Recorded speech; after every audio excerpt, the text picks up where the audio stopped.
पूजा, तुझं गप्पा टप्पांच्या मेजवानीमध्ये खूप खूप स्वागत. थँक्यू. तुला ह्या फील्ड मध्येच यायचं होतं, लहानपणापासूनच ठरवलं होतं की तू ऍक्सिडेंटली आलीस?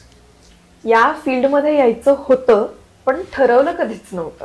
मग ते की पण मग तुला काय व्हायचं, तुला काय आवडतं? मग मी की हवेच कानात सांगितलं होतं मला ना हिरोईन व्हायचं. मग घरी तू जाताना सांगून गेली होतीस की मी ऑडिशन द्यायला जाते की मी घरच्यांनाच घेऊन जात होते आणि मी कधीच खोटं बोलले नाहीये, त्यामुळे मला असं ते जमणार नव्हतं आणि एकटीने पहिलं होतं ते सगळं. मला आठवतंय मी तुला मेसेज टाकला होता आणि साधारण मला 2-3 महिन्यांनी रिप्लाय मिळाला होता. Joke sorry. आता तू शूट करत नाहीयेस, आता सिरियल करत नाहीयेस, तू ब्रेक घेतलेला आहेस, तर तू डेली रुटीन काय असतं तुझं? आज इथे बसले याचा अर्थ असा नाहीये की इथे स्ट्रगल संपतोय.